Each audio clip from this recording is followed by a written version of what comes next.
Alright. Alright. Okay, Assalamualaikum warahmatullahi taala wabarakatuh dan selamat sejahtera. So hari ini saya Nurul Waalaikumsalam Najiyah. warahmatullahi wabarakatuh. Adalah lebih baik sekiranya buka kamera untuk pembentang. Saya Muhammad Nizam, pensyarah juga. Assalamualaikum. Kalau boleh, sebaiknya. Oh, boleh insyaAllah. Sekejap ya, Doktor. Saya belum habis doktor lagi. Dia lebih hidup. Okay, sebaiknya. Sebaiknya ya. Sekejap. Lupa pula nak order. Okay.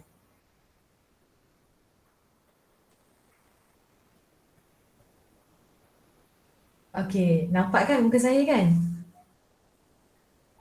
Nampak. Okay. Saya teruskan dengan pembentangan saya. Nama saya Nurul Najiyah binti Muhammad Firdaus Ananda.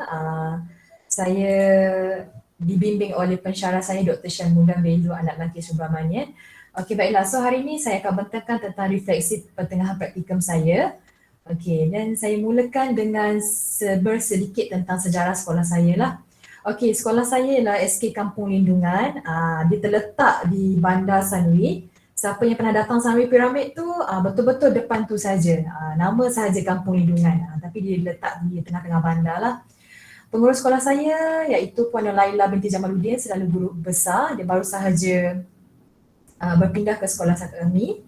Dan grade sekolah saya ialah B, bilangan guru seramai 56 orang, bilangan kelas sebanyak 30 kelas dan kami masih satu sesi lagi dan purata saiz kelas 40 orang. Maksudnya setiap kelas tu anggarannya 40 orang setiap kelas dan jumlah murid setakat ini ialah 1136. Okey, pada praktikum kali ini saya diberi tanggungjawab untuk mengajar kelas 6 pintar, 6 elit, 5 pintar, 4 intelek dan 4 bestari. Ini semua kelas sejarah lah yang saya ajar. Dan ini adalah gambar sekolah saya. Okey. Seterusnya, pengetahuan dan kemahiran yang diaplikasikan di sekolah. Seperti yang kita tahu, praktikum ni memberikan banyak pengalaman, banyak pengetahuan. So, apa yang saya dah belajar di IPG waktu kelas online tu, saya aplikasikan sewaktu saya mengajar, iaitu first kali adalah pembelajaran berpusatkan murid. Strategi berpusatkan murid dapat menggalakkan murid untuk lebih bertanggungjawab dan melibatkan diri bagi membantu mereka memahami cara untuk belajar. Maksudnya kat sini, setiap apa aktiviti yang saya lakukan di dalam kelas, saya memfokuskan kepada murid dan guru bertindak hanya sebagai pembimbing dan pemantau saja. Maknanya setiap aktiviti tu kita beri galakan kepada murid untuk mereka explore, mereka teroka aktiviti tu dan akhirnya mereka mampu mencapai objektif pembelajaran dalam kelas. Selain itu, kemahiran yang lain ialah penggunaan TMK. Selaras dengan abad ke-21, penggunaan TMK ni amatlah penting dalam kita punya PDP terutamanya. Dan penggunaan TMK ni saya telah menggunakan pelbagai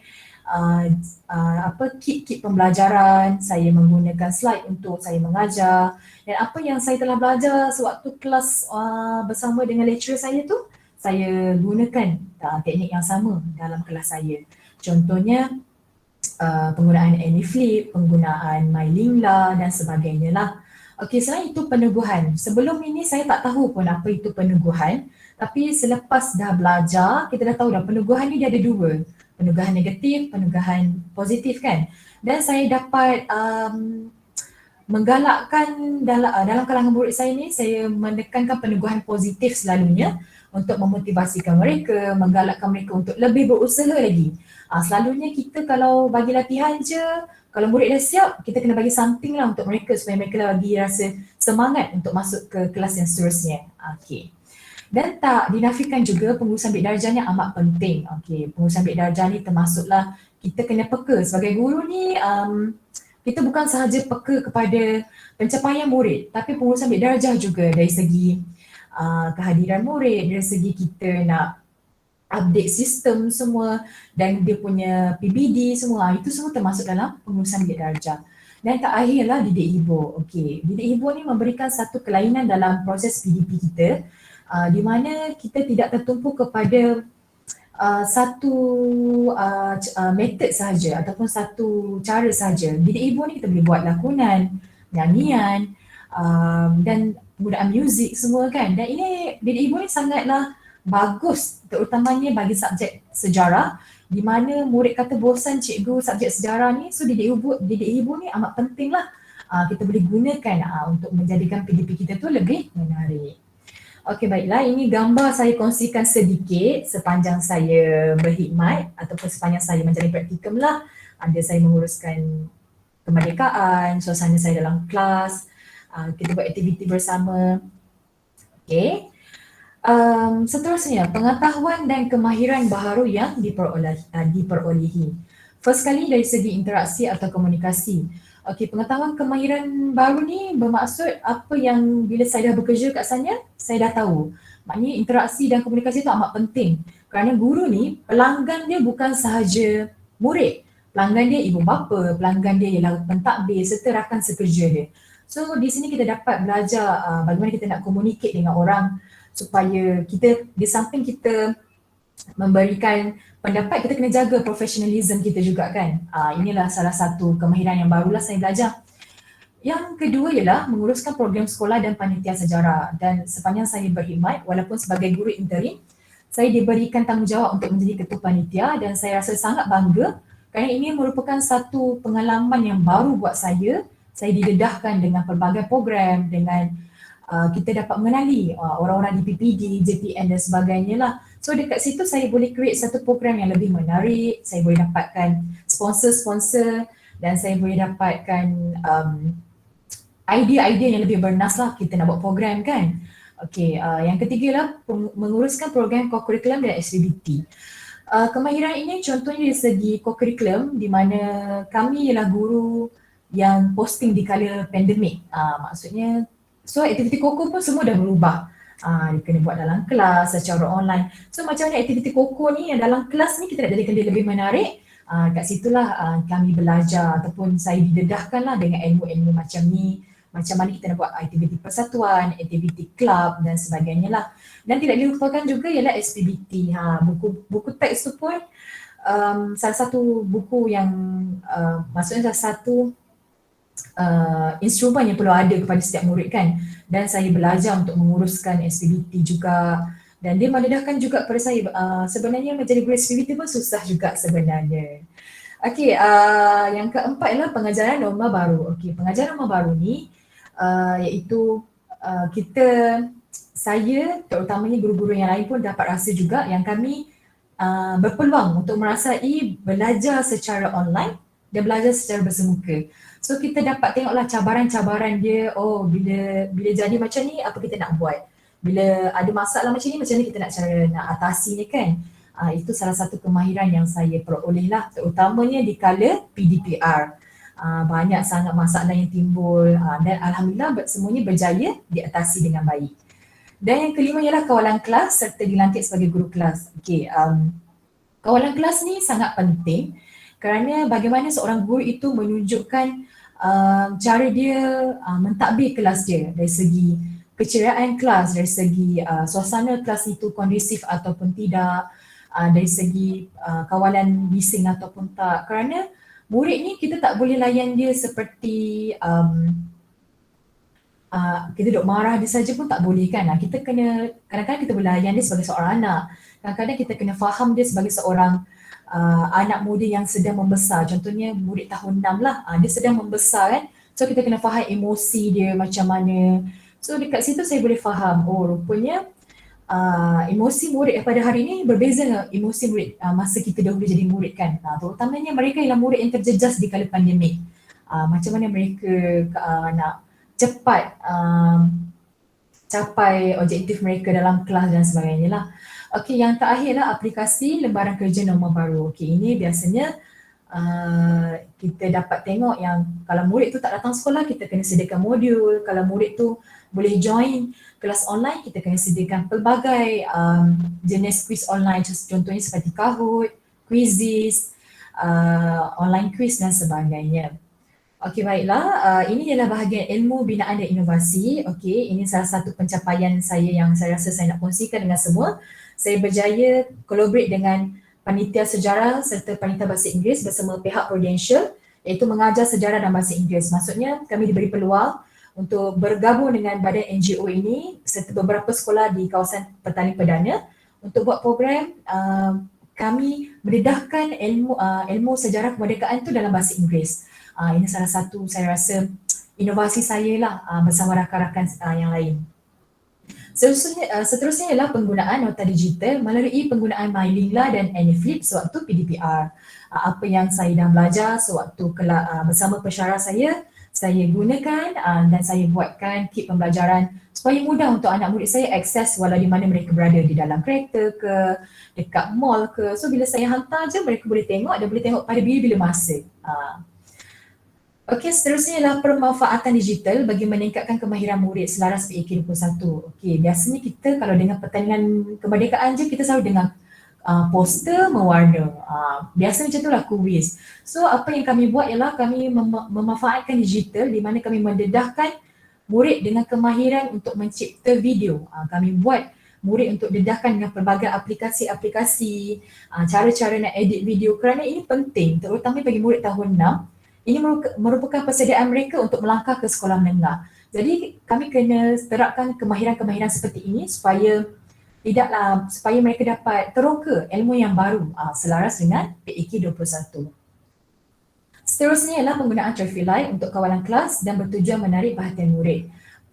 Saya rasa semua guru, kebanyakan guru memang menggunakan teknik ini, namun saya rasa bagi saya yang first time menjadi guru, ini adalah inovasi saya yang saya rasa sangat seronok. Menggunakan traffic light ini sebagai salah satu petunjuk emosi mereka. Faham tak apa yang cikgu ajar? So mereka akan angkat warna hijau. Kalau tak faham, angkat warna kuning, macam keliru tu. So saya rasa ini sangat seronok yang patut semua guru buat dalam kelas.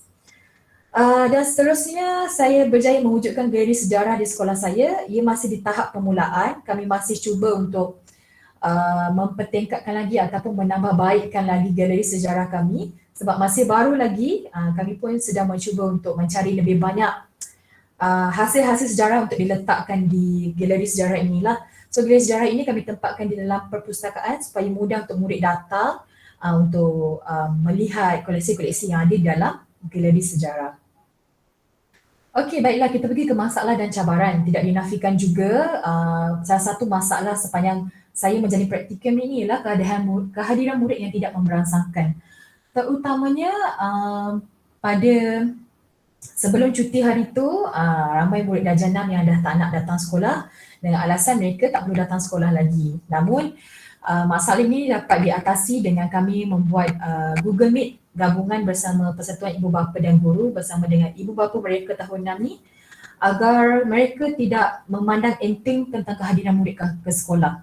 Bagi murid yang tidak hadir tu kami sediakan modul kerana tahun 6 ni sangat pentinglah mereka ada peperiksaan yang perlu hadir kerana markah mereka tu perlu dibawa ke sekolah menengah. Okey, seterusnya lah akses internet terhad antara cabaran belajar serta mengajar dalam talian. Ini bermaksud sekolah saya majoriti lahir daripada golongan B40 yang mempunyai masalah dari segi pendapatan dan ada keluarga yang tidak mampu menyediakan peranti banyak untuk anak mereka. Jadi apa yang kami buat? Kami mencari penaja atau untuk memberi sedikit sumbangan kepada mereka untuk membeli telefon dan pihak sekolah juga membuat perjanjian sewa kontrak sewa beli untuk handphone di mana ibu bapa boleh ambil dulu telefon ni tapi nanti mereka akan bayar secara ansuran. Ini antara masalah yang timbul namun kami berjaya atasinya. Okey, komen dan reaksi terhadap pengalaman mengajar di sekolah. Okey, apa yang saya boleh kongsikan di sini, sepanjang pengalaman mengajar di sekolah ini ia memberikan satu pendedahan baru buat saya, terutamanya dari segi penggunaan bahan bantu mengajar yang lebih menarik. Maksudnya kita tak tertumpu pada satu benda saja, especially pada abad ke-21 ni kan, bukan hanya dalam kelas, malah kita boleh bawa anak murid kita keluar kelas untuk explore lagi. Dan pemanfaatan digital juga sangat membantu untuk menjadikan pembelajaran itu lebih menarik.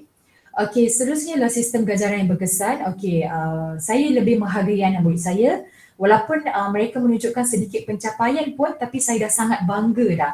So saya akan sediakan sedikit cenderahati ataupun hadiah kepada mereka sebagai tanda menghargai usaha mereka mereka menunjukkan minat untuk belajar sejarah. So saya rasa sangat happy lah.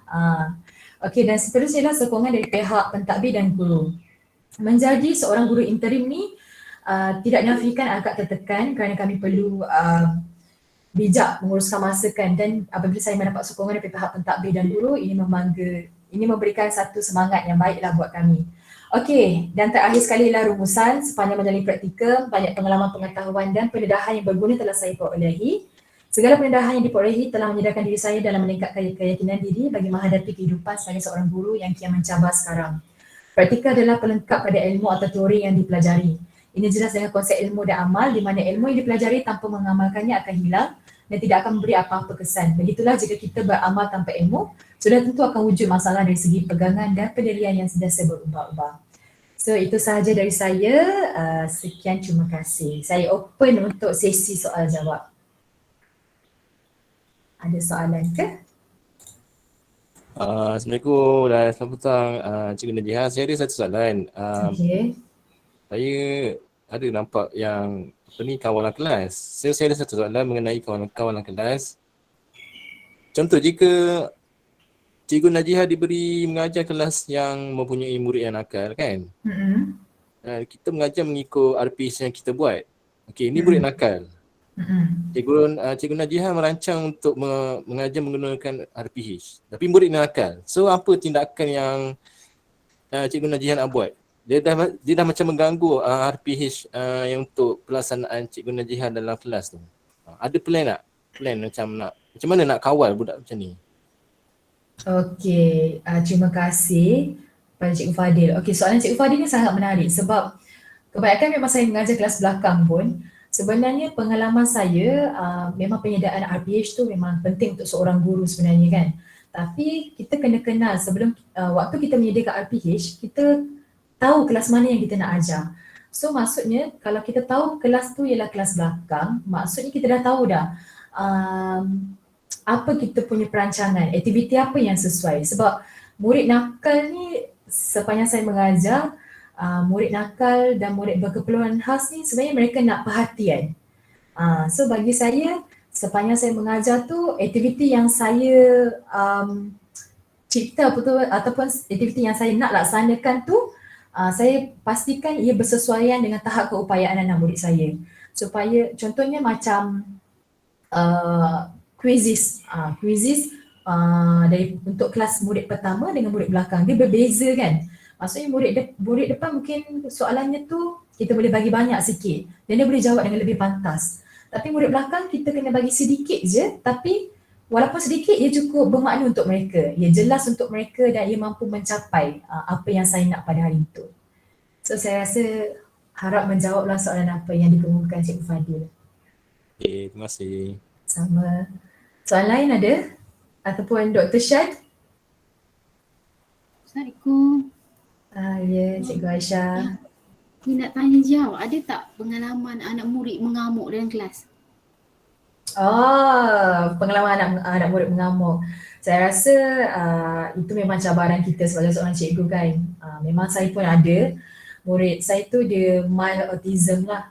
Tapi masa tu saya first time mengajar kelas dia, so saya agak terkejut. Waktu tu saya rasa apa yang saya boleh buat ialah saya kena fokus dekat dia dulu. Maksudnya saya kena bawa dia ke tepi dulu untuk saya tenangkan emosi dia, untuk saya bagi dia calm down sekejap. And waktu tu memang suasana kelas akan terkejut sekejap kan. Tapi saya pasti apabila murid kita jadi macam tu, dia mesti ada sebab dia. Dan saya percaya salah satu sebabnya ialah perhatian.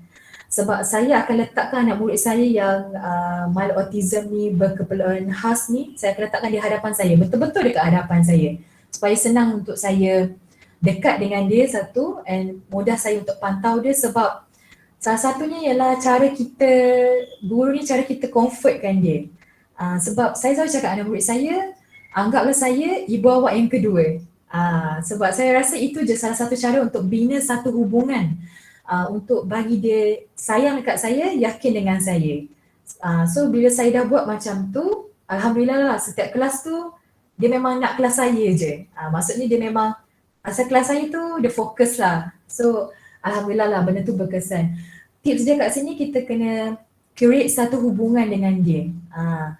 Dia punya macam jalinan perhubungan yang kuat lah macam tu. Hope membantu, hope menjawab soalan Cikgu Siti Aisyah. Tahniah Cikgu Jiha. Sama. Soalan lain ada lagi? Ya, Nurul Najiha. Hai doktor. Ya. Okey. Cuma satu perkara yang saya ingin tahu. Sebelum mengikuti kursus PDPP lah pada mulai Jun 2021 kan. Sebelum tu berapa lama mengajar di sekolah? Sebelum mengikuti kursus? Masa tu saya ada peluang untuk mengajar dekat sekolah menengah. Saya mengajar 3 bulan je sebagai guru ganti. Di sekolah rendah. Sekolah rendah tak pernah. Sekolah rendah. Jadi masa ikuti kursus terus join sekolah tu terus ikuti kursus. Ya betul.